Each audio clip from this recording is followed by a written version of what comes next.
সঙ্গে শহীদ হয় 4টি।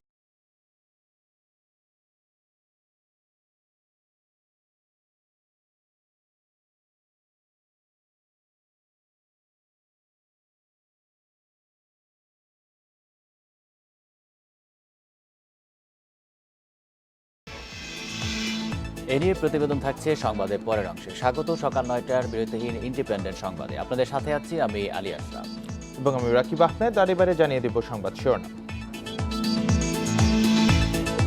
শিক্ষার্থী ও স্থানীয়দের সংঘর্ষে রাজশাহী বিশ্ববিদ্যালয় এলাকা রণক্ষেত্র, আহত 87, দোকানে আগুন, 7 প্লাটুন বিজিবি মোতায়েন।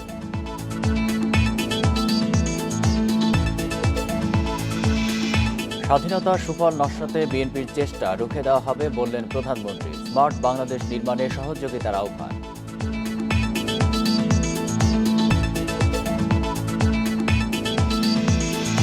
প্রায় 15 ঘন্টা পর চট্টগ্রামের সীতাকুণ্ডে তুলার গুদামের আগুন নিয়ন্ত্রণে, ঘটনা তদন্তে 10 সদস্যের কমিটি।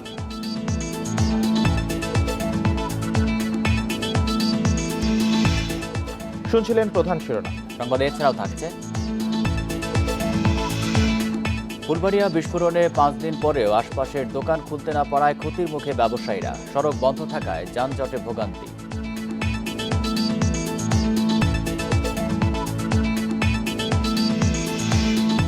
মিরপুরে ইংল্যান্ডের বিপক্ষে দ্বিতীয় টি-20 আজ, সিরিজ জয়ের লক্ষ্যে মাঠে নামবে আত্মবিশ্বাসী টাইগাররা।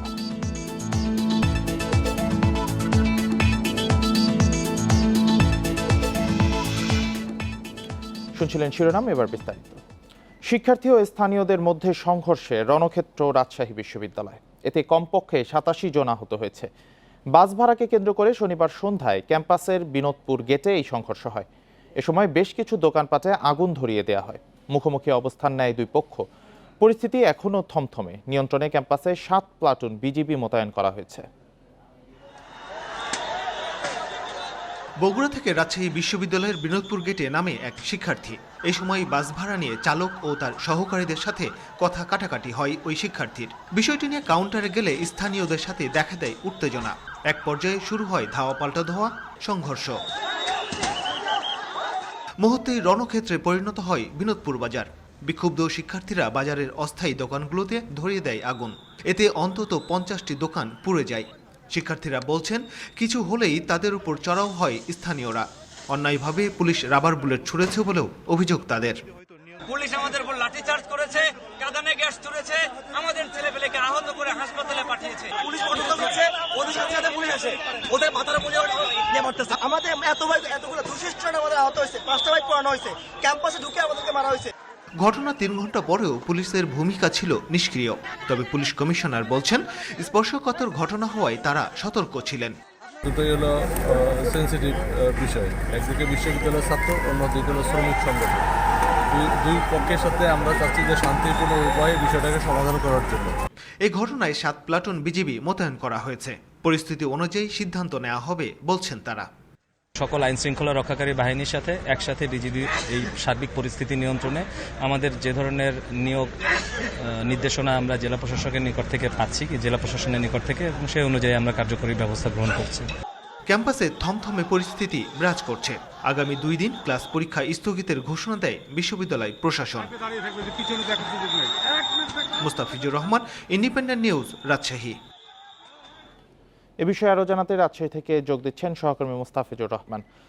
মুস্তাফিজ, যে এত বড় একটা সংঘর্ষ ঘটে গেল, সে জায়গায় আইন শৃঙ্খলা বাহিনীর পদক্ষেপ নিতে কি একটু সময় বেশি লেগেছে বলে মনে হচ্ছে? আর এখন ক্যাম্পাসের পরিস্থিতি কি?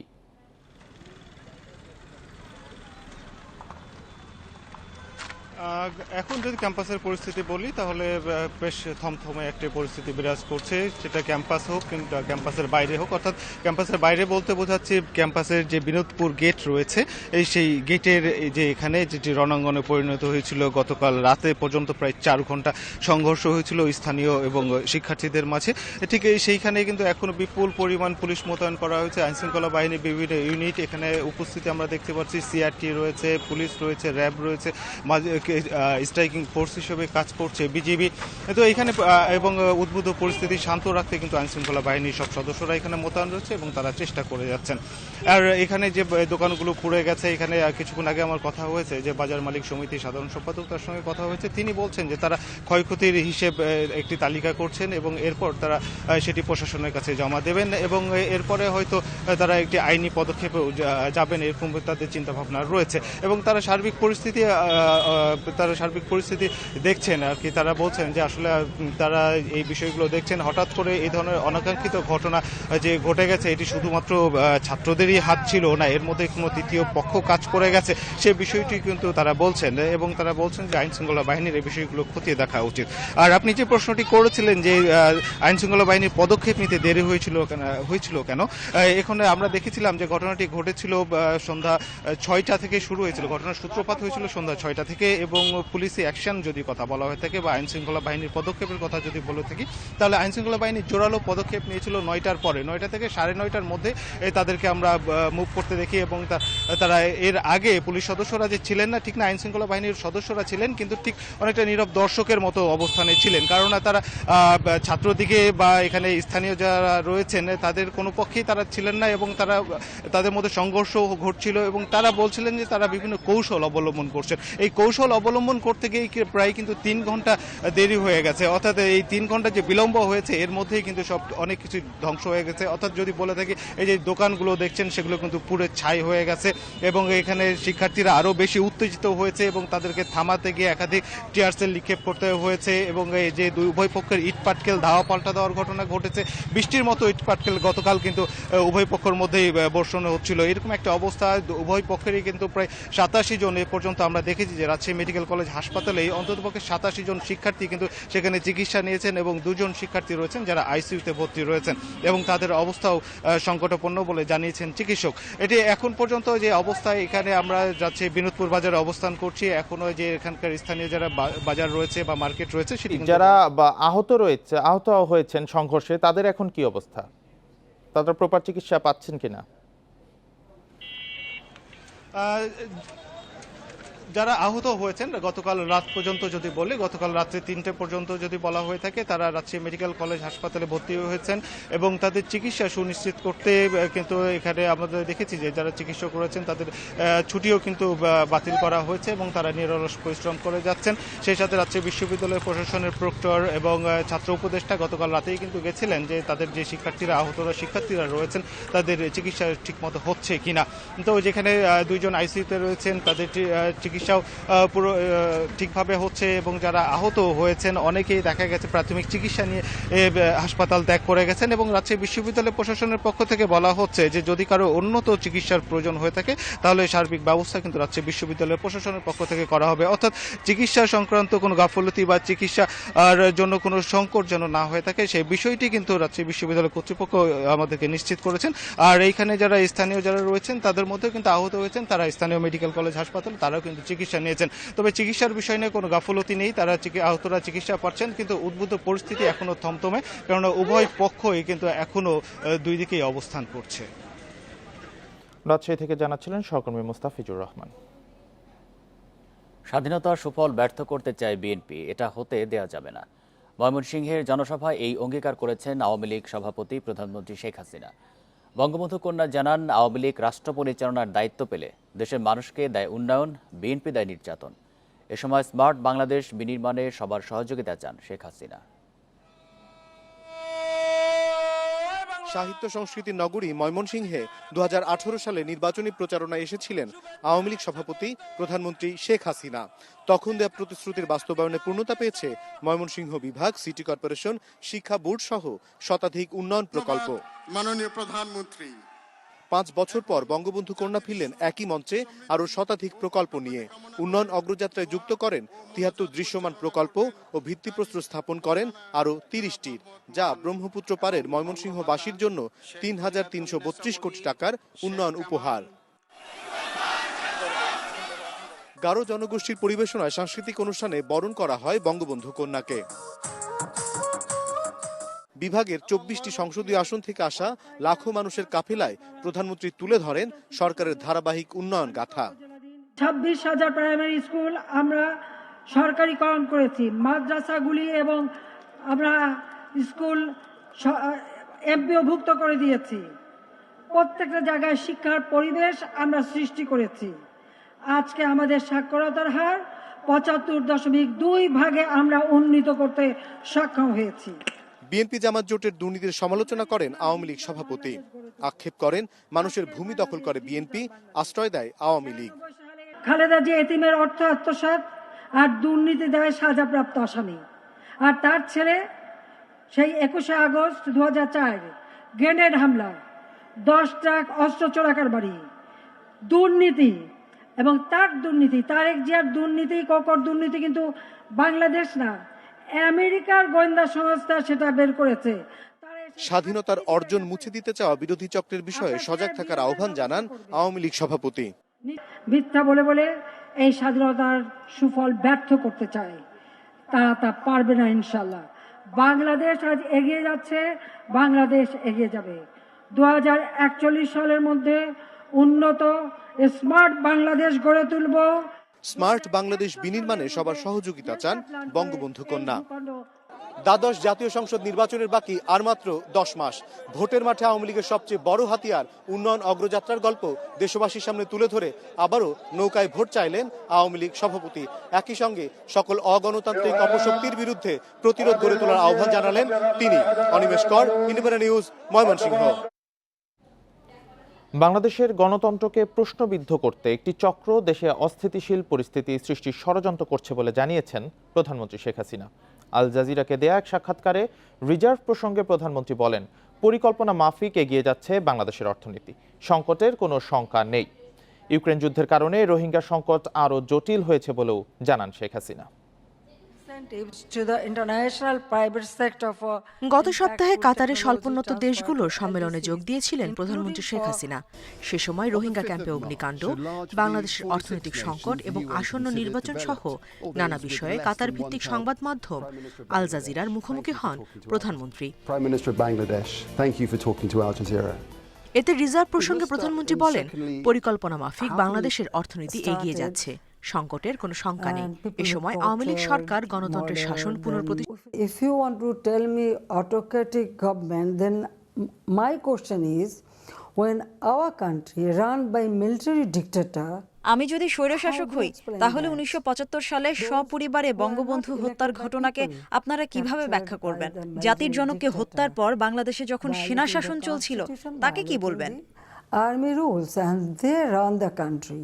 বাংলাদেশে বিচার বহির্ভূত হত্যা নিয়ে জাতিসংঘের উদ্বেগ ইস্যুতে শেখ হাসিনা বলেন, দেশের গণতন্ত্রকে প্রশ্নবিদ্ধ করতে একটি চক্র অস্থিতিশীল পরিস্থিতি সৃষ্টির ষড়যন্ত্র করছে। Those who are talking about all these things, who are they? তত্ত্বাবধায়ক সরকারকে ধ্বংসকারী দলগুলোই এখন তত্ত্বাবধায়ক সরকারের দাবি করছে। দেশের মানুষকে ভোটের অধিকার ফিরিয়ে দিয়েছে আওয়ামী লীগ। এবারও সুষ্ঠু এবং নিরপেক্ষ নির্বাচন হবে, আমি তার নিশ্চয়তা দিচ্ছি।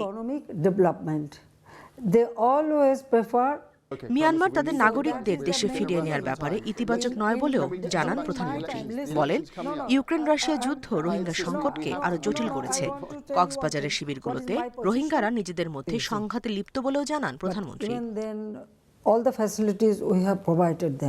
তাদের মৌলিক চাহিদা নিশ্চিতে সর্বাত্মক সহযোগিতা বাংলাদেশ করেছে, কিন্তু অন্য একটি দেশের নাগরিকের জন্য কর্মক্ষেত্র সৃষ্টি করা আমাদের পক্ষে সম্ভব নয়। Environmental problem, those area where this camp.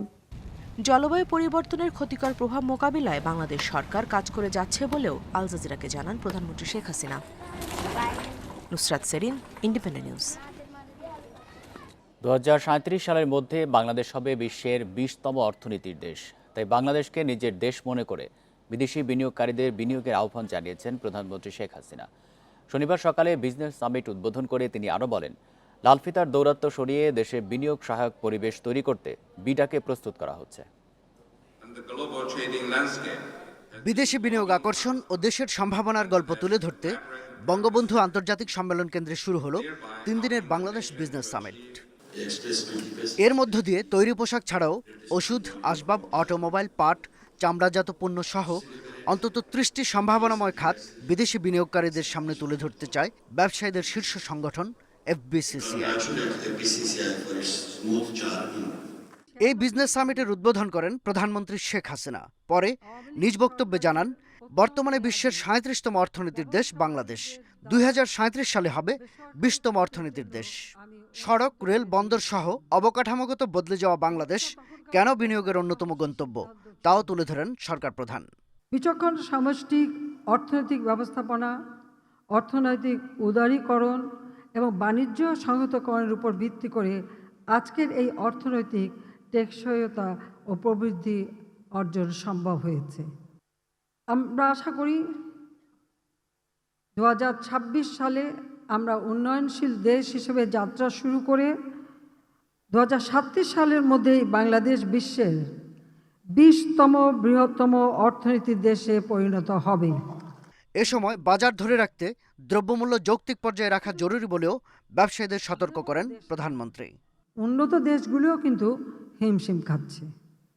নিত্য প্রয়োজনীয় জিনিসপত্রের দাম বৃদ্ধি সহ মূল্যস্ফীতির চাপে সাধারণ মানুষ কষ্ট পাচ্ছে।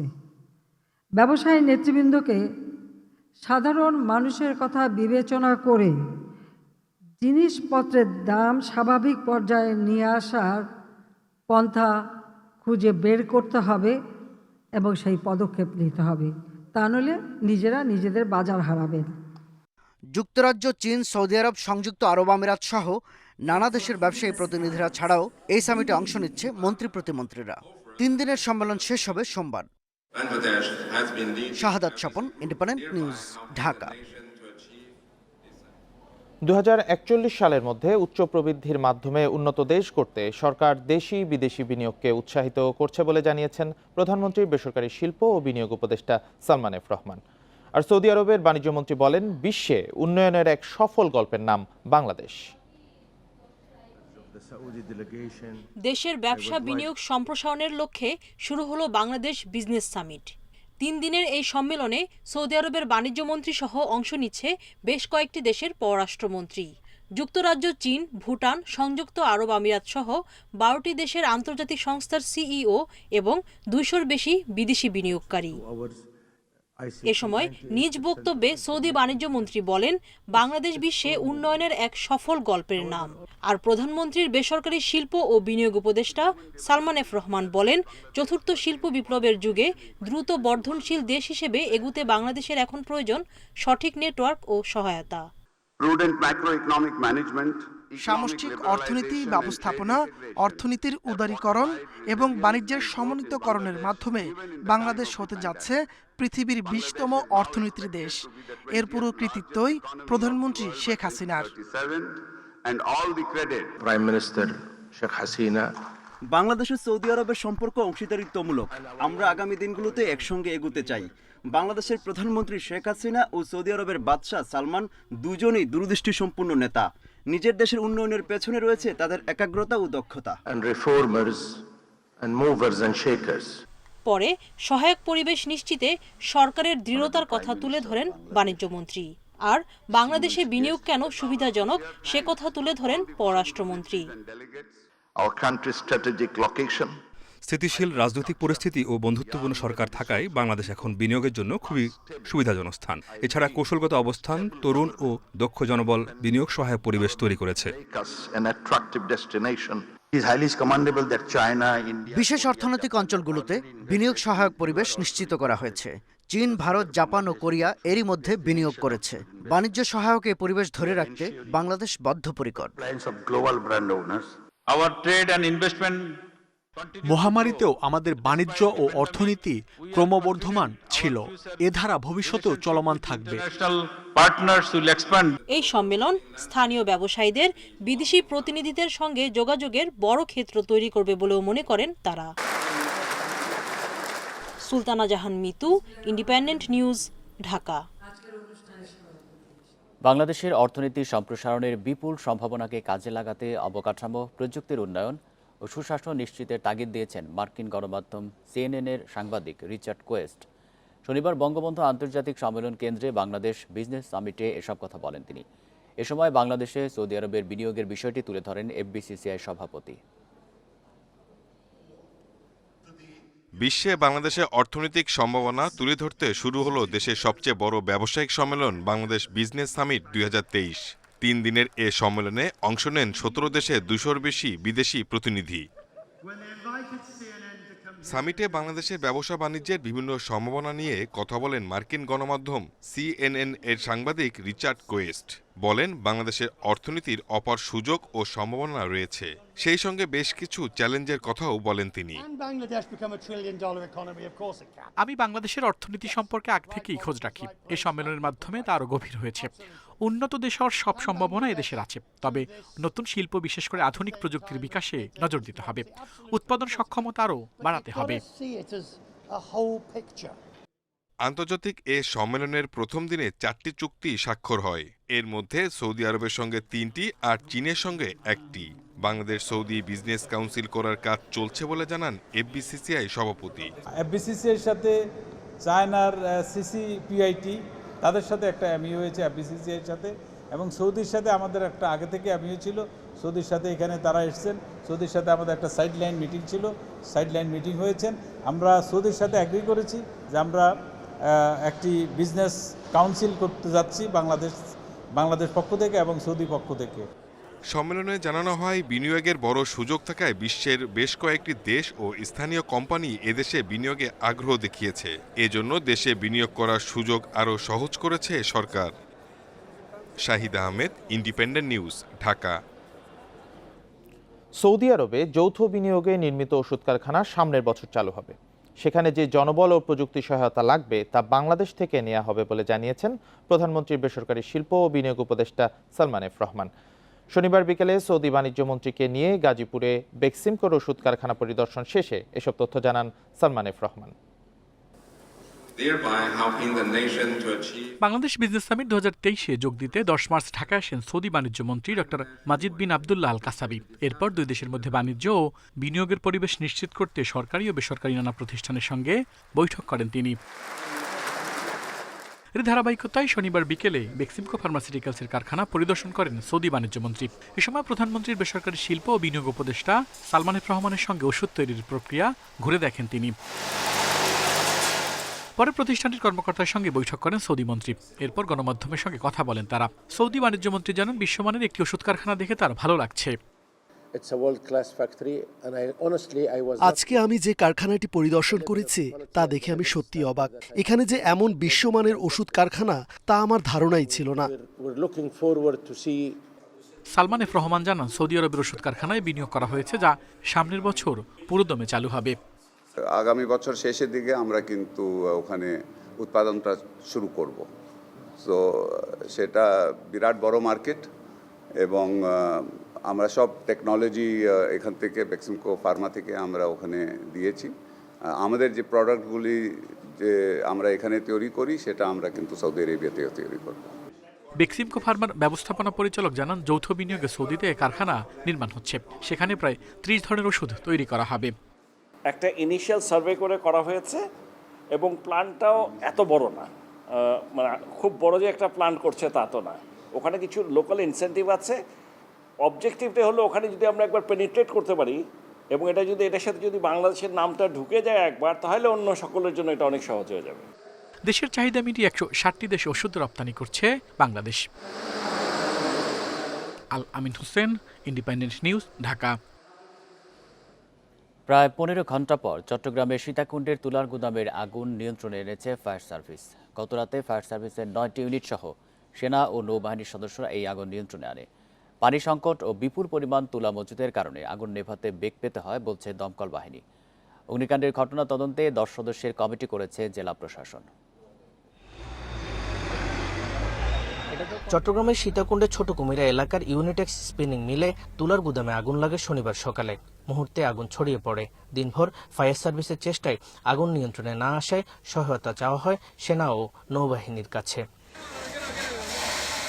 ঘটনাস্থলের আশেপাশে পানির উৎস কম। 2 কিলোমিটার দূরের পুকুর থেকে পানি এনে আগুন নিয়ন্ত্রণের চেষ্টা চালায় ফায়ার সার্ভিস, সেনা ও নৌবাহিনী। এই মুহূর্তে আগুনের যে সঠিক কারণটা এখন বলা সম্ভব না, কারণ আগুন নির্বাপনের পরেই তারপর প্রকৃতপক্ষে কী কারণে কোন পরিস্থিতিতে আগুনটা লেগেছিল তখন আমি বলতে পারবো। বাংলাদেশ নৌবাহিনী এবং বাংলাদেশ বিমান বাহিনীরও কিছু ফায়ার ফাইটিং এর ইকুইপমেন্ট থাকে সে গাড়িগুলো যোগ দিবে। তো সার্বিকভাবে জেলা প্রশাসনকে সহায়তার জন্য আমাদের সেনাবাহিনীকে এখানে নিয়োগ করা হয়েছে। গুদামে মজুদ ছিল 2750 মেট্রিক টন তুলা, যার বেশিরভাগই পুড়ে গেছে। আগুনের ঘটনা তদন্তে 10 সদস্যের কমিটি গঠন করেছে জেলা প্রশাসন। আগামী 5 দিনের মধ্যে তাদের প্রতিবেদন দিতে বলা হয়েছে। 2700 মেট্রিক টন তুলা রাখা হলে এটির যে একটি ফায়ার সেফটি প্ল্যান থাকা উচিত সেটি এখানে ছিল বলে আমাদের মনে হয় না। এখানে আপনার ওয়াল যেটি ছিল সেটিও টিন দিয়ে ঘেরা ছিল। তো এই ধরনের অনেক ফ্যাক্টরি আছে যারা কোনো কমপ্লায়েন্স এর ধার ধারছেন না। যদিও মালিক পক্ষের দাবি কারখানার গুদামে অগ্নি নির্বাপন ব্যবস্থা যথাযথ ছিল। ডেফিনেটলি গাফিলতি ছিল না, কারণ এত বড় গোডাউন, কোন পাশে কে ওয়েল্ডিং করতেছে, কোথায় কি টিন ভেঙে গেছে, এটা তো আর কেউ দেখতে পারে নাই। আর জিনিসটা এটা আমাদের মানে কিসমতে ছিল। আপনারা সবাই দোয়া করেন যাতে মানসিক কোনো ক্ষতি না হোক। সপ্তাহখানেক আগে সীতাকুণ্ডে অক্সিজেন প্ল্যান্ট বিস্ফোরণ ও অগ্নিকাণ্ডে 7 জন নিহত হয়। এর আগে গত বছরের 4 জুন একই এলাকায় বিএম ডিপোতে আগুন ও বিস্ফোরণে মারা যান 51 জন। Rakib Uddin, Independent News, Sitakunda, Chattogram. চট্টগ্রামের সীতাকুণ্ডে ছোট কুমিরায় তুলার গুদামের আগুনের বিষয়ে আরও জানাতে চট্টগ্রাম থেকে যুক্ত হচ্ছেন সহকর্মী অনুপম শীল। অনুপম, দীর্ঘ সময় পরে তো আগুন নিয়ন্ত্রণে এসেছে, ক্ষয়ক্ষতির পরিমাণ জানা গেছে কিনা, মালিক পক্ষ কি বলছে?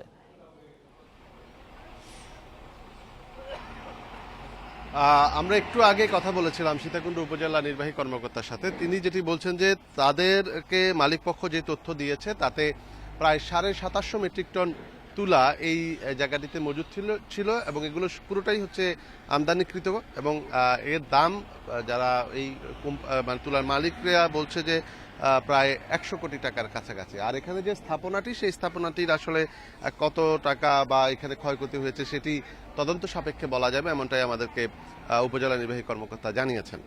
আর এখানে মালিক পক্ষ যেটি আসলে যে কয়েকজন আছে একেবারেই দায়সারা কথাবার্তা বলছেন, তাদের পক্ষ থেকে অর্থাৎ কথা বলার মতো সিনিয়র কেউ এখানে নেই। যে কয়েকজন আছেন যে তারা খুব বেশি আমাদেরকে তথ্য দিতেও পারছেন না এবং একেবারে যা যা বলছেন পুরোটাই দায়সারা।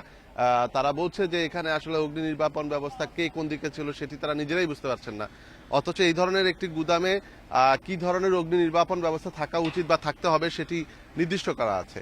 এবং ফায়ার সার্ভিসের কর্মীরা আজকেও যেটি বলছেন যে তারা এখানে আগুন নেভাতে এসে যেটি দেখেছেন যে এখানে ইনহাউস যে ধরনের অগ্নি নির্বাপন ব্যবস্থা থাকার কথা ছিল তার কোনোটাই ছিল না। আর আরেকটি বিপত্তি তৈরি হয়েছে যে এখানে আশেপাশে পানির যে উৎস সেটি একেবারেই সীমিত ছিল, অর্থাৎ আশেপাশে পুকুর বা এই ধরনের জলাধার ছিল না, যে কারণে অনেক দূর থেকে পানি এনে মূলত তাদেরকে আগুন নেভানোর কাজটি করতে হয়েছে এবং এর ফলে যেটি হয়েছে যে আগুন পুরো গুদামটিতে ছড়িয়ে পড়েছে এবং গতকাল মধ্যরাতে এই আগুন নিয়ন্ত্রণে এলো। আপনি ইতিমধ্যে দেখতে পাচ্ছেন যে পুরো স্থাপনাটি অর্থাৎ যে গুদামটি এখানে ছিল পুরো গুদামটি কিন্তু এখন এখানে ধসে পড়েছে পুরো আগুনে, অর্থাৎ এখানে আর কোনো কিছুই অবশিষ্ট নেই। তবে যেটি এখনো পর্যন্ত কিছুটা এই দুর্যোগের মধ্যেও কিছুটা আসার কথা সেটি হচ্ছে এখনো পর্যন্ত কোনো হতাহতের খবর পাওয়া যায়নি, অর্থাৎ এখানে ভেতরে কেউ আটকা পড়া বা এই ধরনের কোনো খবর আসলে নেই।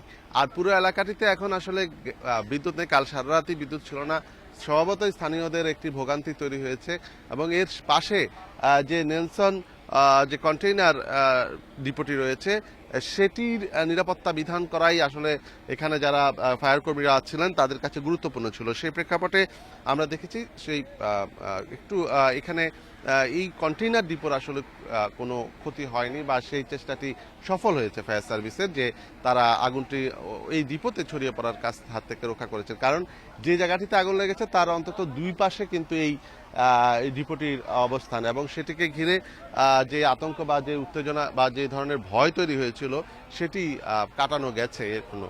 আর এই মুহূর্তে আসলে অগ্নি নির্বাপন ব্যবস্থার একেবারেই শেষ ধাপ, অর্থাৎ এখন যাতে বিভিন্ন ফাঁক ফোকর দিয়ে যেখানে ধোঁয়া দেখা যাচ্ছে সেখানে পানি ছিটানো হচ্ছে। যেহেতু পানিটা অনেক দূর থেকে নিয়ে আসতে হচ্ছে তাই স্বভাবত এই পানি ছিটানোর প্রক্রিয়া কিছুটা ধীর, এবং তবে এই মুহূর্তে আগুন একেবারেই নিয়ন্ত্রণে রয়েছে এবং এখন নির্বাপন কাজ চলছে। সামগ্রিকভাবে 10 সদস্যের একটি কমিটি গঠন করা হয়েছে। উপজেলা নির্বাহী কর্মকর্তা বলেছেন যে তারা আজকে থেকে কাজ শুরু করবেন এবং কেন আগুন লেগেছে বা ভবিষ্যতে এই ধরনের আগুন নেভানো বা যাতে না লাগে কি ধরনের ব্যবস্থা নেওয়া দরকার সেই বিষয়ে তারা সুপারিশ করবেন, এরকম একটি বক্তব্য আমাদেরকে দিয়েছেন জেলা প্রশাসন। চট্টগ্রাম থেকে জানাচ্ছিলেন সহকর্মী অনুপম শীল। বিস্ফোরণের পঞ্চম দিন পার হলেও ফুলবাড়িয়ায় ক্ষতিগ্রস্ত ভবনটির আশেপাশের দোকান খোলার অনুমতি পায়নি মালিকরা। ফলে আর্থিকভাবে ক্ষতির মুখে পড়ছেন স্থানীয় ব্যবসায়ীরা। এদিকে মূল সড়ক চালু না হওয়ায় দেখা দিয়েছে তীব্র যানজট। এতে ভোগান্তিতে পড়ার অভিযোগ স্থানীয়দের। আতঙ্ক কাটেনি ফুলবাড়িয়ায়। বিস্ফোরণের 5 দিন পরও পুরোপুরি স্বাভাবিক হয়নি সেখানকার পরিস্থিতি। দোকান খোলার অনুমতি পাননি বিস্ফোরণে ক্ষতিগ্রস্ত ভবনের আশেপাশের অন্তত 15টি ভবনের ব্যবসায়ীরা। পুলিশের বাধা দেয়া নিয়ে মিশ্র প্রতিক্রিয়া তাদের। দোকানপাট খুলে ব্যবসা বাণিজ্য চালু করা দরকার, তা না হলে লোকজন না আসলে পরে কাস্টমার আস্তে আস্তে হারাই যাবে আমাদের এদিক থেকে। ক্ষতি তো বুঝাই, দোকান না খুলতে পারলে তো ক্ষতি। স্টাফ আছে, কর্মচারী লোকজন আছে, দোকান ভাড়া সবকিছুই আছে। দোকান বন্ধ থাকার কারণে আমাদের যে পার্টিকুলার যে আপনার মালগুলো ডেলিভারি দেওয়ার কথা ছিল সেগুলো প্যাক করা আছে। যে মালগুলো আমাদের গোডাউন থেকে আসছে সেগুলো আমরা আমাদের গোডাউনে ঢুকাইতে পারি না, কারণ গোডাউনের চাবি হয়েছে ওই যে দোকানের ভিতরে। পরিস্থিতি মোকাবেলায় সবাইকে ধৈর্য ধরার অনুরোধ ব্যবসায়ী নেতাদের। একটু ধৈর্যশীল হোক, তাদেরকে ধৈর্যশীল হতে হবে। কারণটা হলো এটা তো একটা দুর্যোগ মোকাবেলা, এটা তো কেউ ব্যক্তি মালিকানা বা ব্যক্তিভাবে কেউ এটা আটকে রাখেনি। তবে ঘটনার আকস্মিকতায় ও নিহতদের স্মরণে কয়েকদিন দোকান বন্ধ রাখার পর শনিবার খুলেছে ভবন থেকে দূরে অবস্থিত বেশিরভাগ ব্যবসা প্রতিষ্ঠান। এদিকে ঘটনার পর থেকে বন্ধ রাখা হয়েছে ক্ষতিগ্রস্ত ভবনের সামনের সড়ক। এতে ভোগান্তি বেড়েছে সড়ক ব্যবহারকারী ও এলাকাবাসীর। রাস্তা যদি খুলে দেয় তাহলে আমাদের সমস্যাটা সমাধান হয়ে যাবে। পুলিশ বলছে সম্পূর্ণ ঝুঁকিমুক্ত না হওয়া পর্যন্ত এবং বিশেষজ্ঞ টিমের পরামর্শ ছাড়া মূল সড়ক ও আশেপাশের ভবন খোলার অনুমতি দেওয়া হবে না। পুরো ঝুঁকিমুক্ত না হলে তো আপনার আবার নতুন করে কোনো ঝুঁকি তৈরি করা যায় না। তো আপনার এখানে বিশেষজ্ঞ এই সংশ্লিষ্ট যতগুলো সংস্থা আছে তারা সমন্বিতভাবে কাজ করছে। যখন সব সংস্থা মিলে মনে করবে যে এটা স্বাভাবিক, এখন আর ঝুঁকির মধ্যে কিছু নাই, তখন সব কিছু আবারও স্বাভাবিক হবে। রমজানকে সামনে রেখে শীঘ্রই ব্যবসা প্রতিষ্ঠান খুলতে চান ব্যবসায়ী কর্মচারীরা। আনোয়ার সাদাত নূর, ইন্ডিপেন্ডেন্ট নিউজ, ঢাকা। বরিশাল বিভাগের সব স্বাস্থ্য কেন্দ্রে চিকিৎসক সংকট বেড়ে গেছে। 2টি মেডিকেল কলেজ হাসপাতাল, 6টি জেলা হাসপাতাল ও 41টি উপজেলা স্বাস্থ্য কেন্দ্রে 2500 চিকিৎসক থাকার কথা থাকলেও আছেন মাত্র 785 জন। এর মধ্যে শুধু শেরেবাংলা মেডিকেলেই শূন্য পদের হার 82%। এজন্য অনেক সময় রোগীদের বড় ভরসা নার্সরাই। বরিশাল জেনারেল হাসপাতালে বিশেষজ্ঞ চিকিৎসকের 34টি পদের মধ্যে 12টি দীর্ঘদিন ধরে শূন্য। এই সংকটে ফিরে দেওয়া হচ্ছে অনেক রোগী। বিশেষজ্ঞ পদের অনেকগুলো পদই বর্তমানে খালি আছে। এদের মধ্যে চক্ষু, নাক কান গলা, শিশু, প্যাথোলজি, অ্যানেস্থেশিয়া, এইসব পদে বিশেষজ্ঞ ডাক্তার বর্তমানে নাই। তবে শেরেবাংলা মেডিকেল কলেজ হাসপাতালের চিকিৎসক সংকট আরও বেশি। 500 বেডের হাসপাতালটি 1000 বেডে উন্নীত করা হলেও প্রতিদিন রোগী থাকছেন অন্তত 2000। হাসপাতাল কর্তৃপক্ষ 1000 চিকিৎসকের চাহিদার কথা জানালেও আছেন মাত্র 177 জন। রোগী যদি 4 গুণ হয়, আমাদের ডাক্তার সংখ্যা এবং অন্যান্য স্টাফের সংখ্যা 4 গুণ হওয়ার কথা।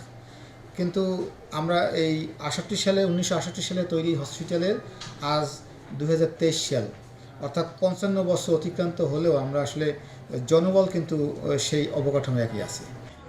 বেশিরভাগ হাসপাতালেই চিকিৎসকের অনুপস্থিতিতে রোগীদের সেবা দিচ্ছেন নার্সরা। ডাক্তার সময় মতো না পাওয়ার কারণে আমাদের রোগী নিয়ে ভোগান্তিতে থাকতে হয়। তো নার্স আসে আমাদের দেখে চলে যায়। অনকলে তারা অবশ্যই এসে রোগীকে অ্যাটেন্ড করে, সেখানে আমাদের সিস্টারদের অনেকটা বিড়ম্বনা পাওয়াতে হয়। এদিকে বিভাগীয় স্বাস্থ্য পরিচালক বলছেন অভিজ্ঞ চিকিৎসকেরা বরিশালে গেলেও কিছুদিনের মধ্যে বদলি হয়ে যান। এতে সেবা বঞ্চিত হচ্ছেন রোগীরা। আমরা এই তথ্য আমাদের ঊর্ধ্বতন কর্তৃপক্ষের নিকট প্রতিনিয়তই এগুলি জানাই এবং কিছু কিছু পদায়ন হয়, কিন্তু কনসালটেন্টের পদায়ন আসলে একটু ধীর গতিতে। যেমন আমরা একসাথে 393 জন মেডিকেল অফিসার পেলাম এই 42 BCS-এ, কিন্তু কনসালটেন্ট তো এত সংখ্যকভাবে পাওয়া সম্ভব না আসলে। বরিশাল বিভাগের 6টি জেলা হাসপাতাল, 41টি উপজেলা স্বাস্থ্য কমপ্লেক্স এবং 2টি মেডিকেল কলেজ হাসপাতালে বছরে অন্তত 7.5 লাখ রোগী স্বাস্থ্য সেবা নেন। Independent news. বরিশাল বিভাগের সব স্বাস্থ্য কেন্দ্রে চিকিৎসক সংকট বেড়ে গেছে। এ নিয়ে বরিশাল থেকে যুক্ত হচ্ছেন সহকর্মী মুরাদ আহমেদ। মুরাদ, চিকিৎসক সংকটে চিকিৎসা সেবা কতটা ব্যাহত হচ্ছে আর চিকিৎসক নিয়োগে কোনো উদ্যোগ কি নেওয়া হয়েছে? দেখুন, চিকিৎসক নিয়োগের উদ্যোগ তো আসলে সেন্ট্রালি নেওয়া হয়, সেখান থেকে কয়েকজন চিকিৎসককে বরাদ্দ দেওয়া হয়, তারা বরিশালে আসেন, একটা সেরিমনির পর তাদেরকে দিয়ে দেওয়া হয় যার যার অবস্থানে। তো সেখানে কিছুদিন থাকার কিছু নিয়ম আছে, এটা কষ্ট করে থাকেন, ওই সময়টা পার হয়ে গেলে পরেই বদলির যে ট্রেন্ড চালু রয়েছে অতীত থেকে সেটি এখনও রয়ে গেছে। অর্থাৎ একটা কথা কি, দীর্ঘস্থায়ী শূন্যতা বরিশালের চিকিৎসকের, এবং এটা পূরণ হয় না। আমি দেখলাম যে মেডিকেল অফিসারের পদগুলো যেগুলো আছে সেগুলো কিন্তু চিকিৎসক আছেন, কিন্তু কনসালটেন্ট হওয়া মানে হতে না হতে পাখনা গজিয়ে যাওয়া এবং উড়ে যাওয়া, এইটাই হচ্ছে বরিশালের সবচেয়ে বড় ট্র্যাজেডি। আমি যে হাসপাতালটায় দাঁড়িয়েছি এটা বরিশাল জেনারেল হাসপাতালের দায়িত্বে রয়েছেন সিভিল সার্জন। তো এখানে আপনি দেখুন যে একটি হাসপাতাল, এখানটায় 34 জন কনসালটেন্ট সহ সমস্ত দক্ষ ডাক্তার থাকার কথা, তার মধ্যে 12 জনই নেই। এখন অবশিষ্ট যারা আছেন তাদেরকে নিয়েও যন্ত্রণা শেষ নেই।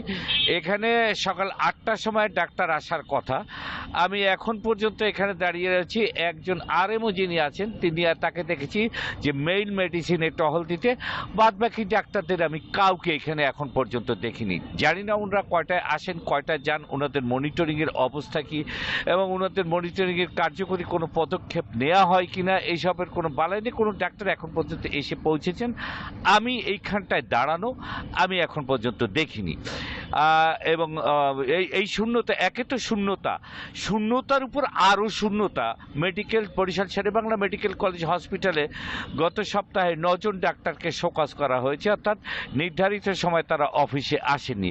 তো মানে সার্বিকভাবে যেটি বলা হয় যে স্বাস্থ্য কেন্দ্র এখন নিজেই অস্বাস্থ্যকর পরিবেশে জর্জরিত, এবং যেটিকে বলা হয় যে আইসিইউতে রাখার অবস্থা বরিশালের প্রত্যেকটি স্বাস্থ্য কেন্দ্রে চলে গেছে। একদম হাতে গুনে দেখিয়ে দেওয়া যাবে যে কোথাও কোনো চিকিৎসা কেন্দ্রিক যে শৃঙ্খলা, সেই শৃঙ্খলাটুকু নেই। আমরা জানি যে বরিশাল বিভাগে 2টি মেডিকেল কলেজ, 6টি জেনারেল হাসপাতাল এবং প্রায় 41টি স্বাস্থ্যসেবা কেন্দ্র, এই সবগুলোতে প্রায় 2500 চিকিৎসক থাকা দরকার। হ্যাঁ, এখন সেখানে চিকিৎসক বোধহয় 700, 750 চিকিৎসক হতে পারে, বাদ বাকি সব পদ শূন্য। বরিশাল মেডিকেল কলেজ ডিমান্ড করেছে, ডিমান্ড লেটার পাঠিয়েছে তারা এখানে, যেটি হচ্ছে যে 1000 ডাক্তারের নিচে হসপিটালটি 500 ডাক্তার নিয়ে এই হসপিটালটি, সেই অর্গানোগ্রাম যদি বহাল থাকতো তাহলে 288 জন থাকার কথা ছিল, তাও নেই, আছে 177 জন। তো এই হচ্ছে মেডিকেল কলেজ, এই জেনারেল হসপিটালের অবস্থা আরো খারাপ, যেটি বলা মুরাদ আহমেদ, আপনি এই সংবাদ সংক্ষেপে থাকুন, প্রয়োজন আমরা আবার আপনার সাথে যোগাযোগ করব। আইনি জটিলতায় শুরু করা যায়নি নাটোরের সিংড়া উপজেলার মরাগাঙ্গিনা খাল খনন। স্থানীয় প্রভাবশালীদের বাধার মামলার কারণে মুখ থুবড়ে পড়েছে প্রকল্পটি। এতে ভোগান্তিতে পড়েছেন 40 গ্রামের কৃষক। আবাদ করতে না পারায় ক্ষতিতে পড়েছেন তারা। নাটোরের সিংড়ার ওপর দিয়ে বয়ে চলা মরাগাঙ্গিনা খালে একসময় পানির প্রবাহ থাকলেও এখন তা পলি জমে ভরাট হয়ে গেছে। এছাড়া এলাকার কয়েকজন প্রভাবশালী খালে বাঁধ দিয়ে মাছ ও ধান চাষ করায় বন্ধ হয়ে গেছে পানির প্রবাহ। কৃষকদের অভিযোগ, বাঁধ দেওয়ার কারণে আবাদি জমিতে পানি আটকে থাকছে, সময় মতো পানি না নামায় ক্ষতি হচ্ছে ফসলের। 2021 সালে জলাবদ্ধতা দূর ও বৃষ্টির পানি ধরে রাখতে খাল খনন প্রকল্প হাতে নেয় সরকার, তবে এখনও তা শুরু করা যায়নি। মাছ চাষ হচ্ছে, ধান চাষ হচ্ছে, কৃষকের অসুবিধা হচ্ছে। গাঙ্গের এখন যা পরিস্থিতি হয়ে গেছে তাতে আপনার ধানে চাষ করছে, কেউ কেউ পুকুরে মাছ চাষ করছে, পানি বের হয় না, আর পানি যে টাইমে বের হয় সে টাইমে আমাদের মনে করেন আবাদের একবার পিছিয়ে যায়। দখলদারদের দাবি, খালের জমি তাদের পৈতৃক সম্পত্তি। খননের নামে একটি চক্র মাটি বিক্রির অপচেষ্টা চালানোয় মামলা করেছেন তারা। পূর্বপুরুষ থেকে জমিটা আমরা খাইতেছি এবং রাজার আমল থেকে আমরা জমিটা খাইতেছি এবং এই জমিটা আমরা কিছু ক্রয় করছি। সরকারের টাকা খাওয়ার লাগে একটা প্রজেক্ট নিয়ে চলে আসছে, এখানে নিয়ে অনেক আমাদের সাথে হামরি করছে, আর কিছু স্বার্থের লোভী লোক মাটি বিক্রি করে খাবে। বরেন্দ্র উন্নয়ন কর্তৃপক্ষ জানিয়েছে, মামলার কারণে বন্ধ রয়েছে খাল খনন প্রকল্প। কৃষকদের স্বার্থে শিগগিরই আইনি জটিলতা কাটিয়ে খাল খনন শুরুর আশ্বাস দিয়েছেন জেলা প্রশাসক। আমরা বিজ্ঞ জিপির সাথে কথা বলেছি এবং আগামী দিনে আমরা বরেন্দ্র বহুমুখী উন্নয়ন কর্তৃপক্ষকে নিয়ে একটি সভা করে আইনগত যে বাধা রয়েছে সেটি দূর করার পরে এর কাজ পুরোদমে শুরু হবে। মরাগাঙ্গিনা খালটি পুনরায় খনন শুরুর জন্য প্রয়োজনীয় ব্যবস্থা নেওয়ার দাবি ভুক্তভোগী কৃষকদের। Independent news. ইউক্রেনের খেরসনে রুশ হামলায় 3 বেসামরিক নাগরিক নিহত হয়েছে বলে দাবি করেছে কিয়েভ। শনিবার দক্ষিণের এই শহরে রুশ বাহিনী রকেট হামলা চালায় বলে জানান ইউক্রেনীয় প্রেসিডেন্ট জেলেন্সকি। একে নির্মম সন্ত্রাসী আক্রমণ বলে মন্তব্য করেছেন তিনি। 8 মাস অবরুদ্ধ থাকার পর নভেম্বরে খেরসনের দখল নেয় ইউক্রেনীয় বাহিনী। তবে দনিপ্রো নদীর ওপর দিক থেকে ওই এলাকায় নিয়মিত বোমা হামলা চালাচ্ছে রুশ সেনাবাহিনী। এদিকে পূর্বাঞ্চলের ফ্রন্ট লাইনে বাখমুতের বেশিরভাগ অঞ্চল রাশিয়ার নিয়ন্ত্রণে চলে গেলেও ব্রিটিশ প্রতিরক্ষা মন্ত্রণালয়ের দাবি রুশ সেনাদের অগ্রসর হতে বাধা দিচ্ছে ইউক্রেন। অন্যদিকে রুশ বোমা হামলায় ক্ষতিগ্রস্ত খার্কিভের বিদ্যুৎ সংযোগ পুনরুদ্ধারের দাবি করেছে কিয়েভ। তবে এখনও 15,000 মানুষ বিদ্যুৎহীন অবস্থায় রয়েছে। চলতি বছর কেবল খার্কিভেই আঘাত হেনেছে 40টিরও বেশি রুশ ক্ষেপণাস্ত্র।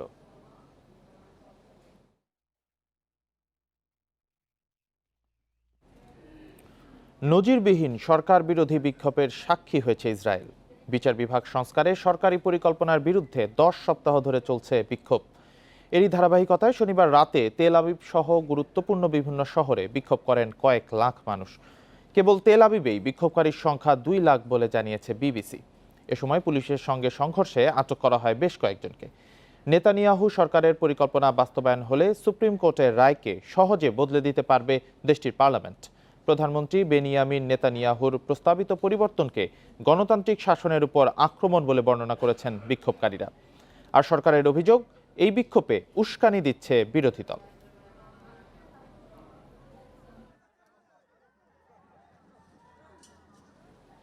প্রায় 13 বছর পর আবারও সক্রিয় হয়ে উঠেছে ইন্দোনেশিয়ার মেরাপি আগ্নেয়গিরি। দেশটির জাতীয় দুর্যোগ সংস্থা জানিয়েছে শনিবার সকাল থেকে আগ্নেয়গিরির 7 কিলোমিটার এলাকা জুড়ে ধোঁয়ায় ছেয়ে গেছে আকাশ। আগ্নেয়গিরির 3 থেকে 7 কিলোমিটার অত্যন্ত ঝুঁকিপূর্ণ। স্থানীয় কর্তৃপক্ষ বিপজ্জনক এলাকার বাসিন্দাদের সতর্ক করেছে। প্রায় 3000 ফুট উঁচু মেরাপি ইন্দোনেশিয়ার অন্যতম সক্রিয় আগ্নেয়গিরি। অগ্নুৎপাতের আশঙ্কায় দেশটিতে দ্বিতীয় সর্বোচ্চ সতর্কতা জারি করা হয়েছে। তবে আশেপাশের এলাকা থেকে এখনও কোনো বাসিন্দাকে নিরাপদ আশ্রয়ে সরিয়ে নেওয়া হয়নি। 2010 সালে মেরাপি আগ্নেয়গিরিতে সবশেষ অগ্নুৎপাত হয়। ওই সময় মারা যায় 350-র বেশি মানুষ।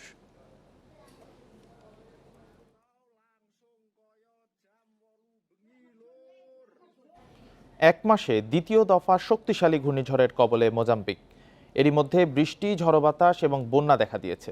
ক্ষয়ক্ষতি এড়াতে স্থানীয় বাসিন্দাদের অস্থায়ী আশ্রয় কেন্দ্রে যাওয়ার আহ্বান জানিয়েছে সরকার। স্থানীয় দুর্যোগ সংস্থাগুলির মতে ঘূর্ণিঝড়ের কারণে দেশটির 5 লাখেরও বেশি মানুষ মানবিক সংকটের ঝুঁকিতে রয়েছে। দক্ষিণ আফ্রিকার দেশটিতে গত 4 সপ্তাহে যে বৃষ্টিপাত হয়েছে তা 1 বছরের সমপরিমাণ। 34 দিন আগে অস্ট্রেলিয়ার উত্তর পশ্চিমে তৈরি হওয়া ফ্রেডি সবচেয়ে দীর্ঘস্থায়ী ঝড় বলে ধারণা করা হচ্ছে।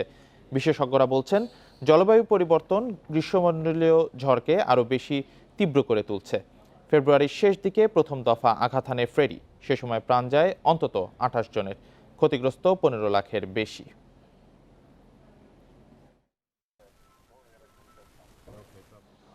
ভূমধ্যসাগরে ভাসমান 1000-এর বেশি অভিবাসন প্রত্যাশীকে উদ্ধার করেছে ইতালি। শনিবার দেশটির কোস্টগার্ড জানায়, তাদের উদ্ধারের পর ইতালির 2টি বন্দরে আনা হয়েছে। সামুদ্রিক ঝড়ের কবলে পড়ে কালাব্রিয়ার কাছে 3টি অভিবাসী নৌকা আটকে যায়। এর মধ্যে কোস্টগার্ডের একটি জাহাজ 584 জনকে রেগিও কালাব্রিয়াতে নিয়ে যায়। আরেকটি জাহাজ 487 জনকে উদ্ধারের পর ক্রোতনে বন্দরে নিয়ে আসে। এছাড়া আরও 200 অভিবাসীকে সিসিলি উপকূলের কাছ থেকে উদ্ধার করা হয়েছে বলে জানায় স্থানীয় কর্মকর্তারা। তাদের রোববার কাতানিয়ায় নিয়ে যাওয়া হবে। এর আগে গত 26 ফেব্রুয়ারি এই ক্রোতনের কাছেই নৌকাডুবে প্রাণ হারান 74 জন অভিবাসী।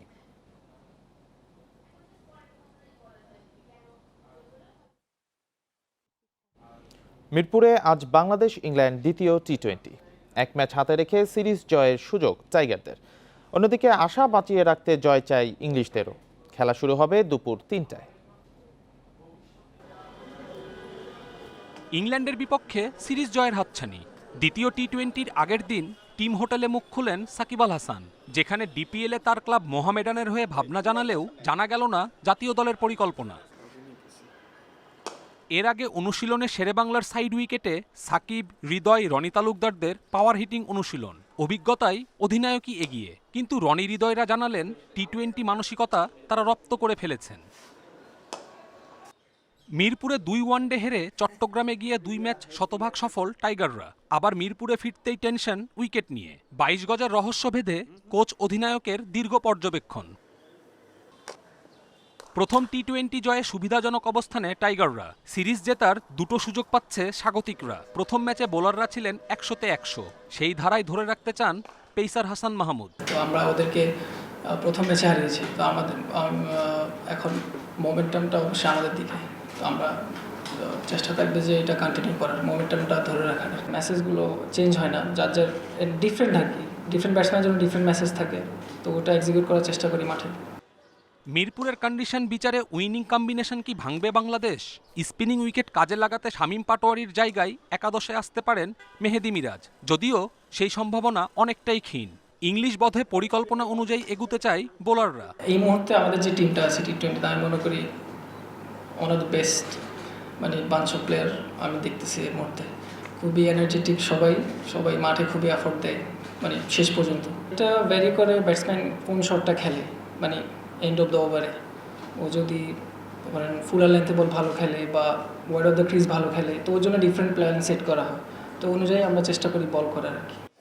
মিরপুরে রোববার বাটলারদের হারিয়ে মহাকাব্য রচনার সুবর্ণ সুযোগ সাকিব শান্তদের সামনে। কপিল পাল, ইন্ডিপেন্ডেন্ট নিউজ। বাংলাদেশের টি-20 রেকর্ড খুব একটা ভালো না। গত 17 বছরে মোট 10টি সিরিজ জিতলেও সেখানে স্মরণীয় অস্ট্রেলিয়া আর নিউজিল্যান্ডকে হারানোর 2টি স্মৃতি। এবার ইংল্যান্ডকে হারানোর সুযোগ টাইগারদের, সেটি করা গেলে এটি হবে টি-20তে বাংলাদেশের সেরা সাফল্য।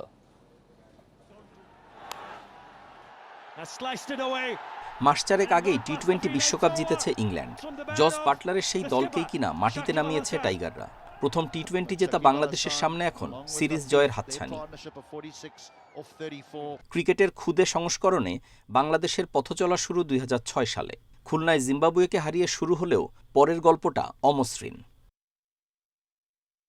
অভিষেকের পর থেকে 41টি দ্বিপাক্ষীয় টি-20 সিরিজ খেলেছে বাংলাদেশ, যেখানে শিরোপা সংখ্যা মাত্র 10টি। গত 17 বছরে টাইগাররা মোট টি-20 খেলেছে 145টি। 50 জয়ের বিপরীতে হার 92টি, 3টি ম্যাচ পরিত্যক্ত। এর মধ্যে সবচেয়ে স্মরণীয় 2টি সিরিজ জয় আসে 2021 সালে। আগস্টে অস্ট্রেলিয়াকে 4-1 ব্যবধানে হারানোর পরের মাসেই নিউজিল্যান্ডের বিপক্ষে আসে 3-2 ব্যবধানে জয়। এই দুবারই শুধুমাত্র 5 ম্যাচের সিরিজ খেলার সৌভাগ্য হয়েছিল টাইগারদের। টি-20তে বাংলাদেশের হয়ে সবচেয়ে বেশি রান আর উইকেট দুটোই অধিনায়ক সাকিবের দখলে। 2277 রানের পাশে 129 উইকেট তার। ইংল্যান্ডের বিপক্ষে তার নেতৃত্বে চলতি সিরিজে নিউ ব্র্যান্ড অফ ক্রিকেটের দেখা মিলেছে। আরেকটি স্মরণীয় সিরিজ জয়ের হাতছানি এখন টাইগারদের সামনে। পরের 2 টি-20-র কোনো একটি জিতলেই হারানো যাবে বিশ্ব চ্যাম্পিয়নদের। ইতিহাস গড়ার প্রথম সুযোগটা রোববার। Rakibul Hasan, independent news. English premier লিগে ক্রিস্টাল প্যালেসের বিপক্ষে 1-0 গোলে জয় ম্যানচেস্টার সিটি। আর লিগ 1-এ পিএসজি 2-1 গোলে হারিয়েছে ব্রেস্টকে। লিগে সবশেষ 6 ম্যাচের একটিও হারেনি ম্যান সিটি। ক্রিস্টাল প্যালেসের বিপক্ষে ঘাম ঝরাতে হলেও শেষ পর্যন্ত জয় নিয়ে মাঠ ছাড়ে টেবিলের দ্বিতীয় অবস্থানে থাকা দলটি। দ্বিতীয়ার্ধে পেনাল্টি স্পট থেকে ম্যাচের একমাত্র গোলটি করেন হল্যান্ড। এ জয়ে 27 ম্যাচ শেষে সিটিজেনদের পয়েন্ট 61, খেলে 63 পয়েন্ট নিয়ে শীর্ষে আর্সেনাল। এদিকে লিগ 1-এ মেসি এমবাপ্পের নৈপুণ্যে ব্রেস্তের বিপক্ষে পূর্ণ পয়েন্ট নিয়ে মাঠ ছাড়ে টেবিলের শীর্ষ দল পিএসজি। প্রথমার্ধে সোলের গোলে এগিয়ে যায় বর্তমান চ্যাম্পিয়নরা, তবে গোল শোধ করতে সময় নেয়নি স্বাগতিকরা। ম্যাচের 90 মিনিটে মেসির পাস থেকে গোল করে পিএসজিকে জয় উপহার দেন এমবাপ্পে। ইপিএলে বোর্নমাউথের মাঠে পয়েন্ট খোয়ালো লিভারপুল। মোহাম্মদ সালাহর পেনাল্টি মিসের আক্ষেপ, 1-0 গোলে জয় পেল বোর্নমাউথ। অন্যদিকে লা লিগা এসপানিওলকে 3-1 গোলে হারালো রিয়াল মাদ্রিদ। ম্যাচের 28 মিনিটে জায়ান্ট লিভারপুলের জালে বল জড়ান বোর্নমাউথের মিডফিল্ডার ফিলিপ বিলিং। সবশেষ ম্যাচে ম্যানিউকে 7-0 গোলে হারিয়ে আলোচনায় ইউর্গেন ক্লপের ছেলেরা। সমতায় ফেরার সুযোগ কাজে লাগাতে পারেনি লিভারপুল। এই হারে 26 ম্যাচে 42 পয়েন্ট নিয়ে টেবিলে 5-এ অল রেডস। 3 পয়েন্ট যোগ করে এক ধাপ এগিয়ে 16 নম্বরে বোর্নমাউথ। এদিকে স্প্যানিশ লা লিগায় টেবিলের শীর্ষে থাকা বার্সেলোনার সাথে ব্যবধান কমালো রিয়াল। সান্তিয়াগো বার্নাব্যুতে রিয়ালের কাছে 3-1 গোলে হেরেছে এসপানিওল। রিয়ালের হয়ে গোল করেন ভিনিসিয়াস জুনিয়র, মিলিতাও ও Asensio. vào Vinicius. Vinicius được chuyền bằng bóng ngoài chân vào. মৌলভীবাজারে ফাগুয়ার রঙে মেতেছেন চা বাগানের শ্রমিকরা। সুন্দর দিনের প্রত্যাশায় এই উৎসব পালন করছেন তারা। ফাগুয়াকে আরো রঙিন করে তুলতে তৃতীয়বারের মতো শ্রীমঙ্গলের ফুলছড়া চা বাগান মাঠে আয়োজিত হয় এই উৎসব। এতে নাচ গান রং খেলায় হৈ হুল্লোড়ে মাতে সব বয়সী মানুষ।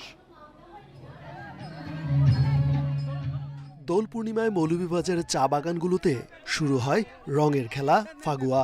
ধর্মীয় ঐতিহ্যের পাশাপাশি বাহারি সাজ ও রঙিন উপস্থাপনার মধ্য দিয়ে তৃতীয়বারের মতো আয়োজিত হয় ফাগুয়া উৎসব। শনিবার শ্রীমঙ্গল শহরের কাছেই ফুলছড়া চা বাগান মাঠে হাজারো নারী পুরুষ মেতে ওঠেন আনন্দে। চা শ্রমিকদের ছন্দহীন জীবনে বৈচিত্র্য আনতে একে অপরকে রং মাখিয়ে সৌহার্দ্য বিনিময় করেন তারা। নেচে গেয়ে মুখরিত করেন উৎসব প্রাঙ্গণ। শুধু রঙের হোলিই নয়, উৎসবে ছিল চা জনগোষ্ঠীর বৈচিত্র্যপূর্ণ সাংস্কৃতিক উপস্থাপনা। লাঠি নৃত্য, হাড়ি নৃত্য, নৃত্যযোগী হোলিগীত ও করমগীতের মতো বহুমাত্রিক উপস্থাপনা মুগ্ধ হয়ে উপভোগ করেন সবাই। দেশি পর্যটকদের পাশাপাশি উপস্থিত হন বিদেশিরাও। প্রতি বছর এখানে এসে প্রোগ্রাম করি। আমরা এই প্রোগ্রামের মাধ্যমে আমাদের নিজেদের সংস্কৃতিকে তুলে ধরতে পারি। পরিবার পরিজন নিয়ে আসছি, গত 2বারও আসছিলাম। আমরা চাই আরো বড় পরিসরে যাতে আরো সামনে এরকম হোক। আমরা অনেক আনন্দ করছি। এখানে আসা নাচছি, গাইছি, রং খেলছি, সবার সাথে দেখা হয়েছে অনেকদিন পরে, ভালো লাগছে। উৎসবের ধারাবাহিকতা রাখতে চান আয়োজকরা। আয়োজনে সহযোগিতার আশ্বাস জেলা প্রশাসকের। আমরা দুইটা খুব বড় উৎসব পালন করে থাকি, এক দুর্গাপূজা, এক ফাগুয়া উৎসব, হোলি পূজা।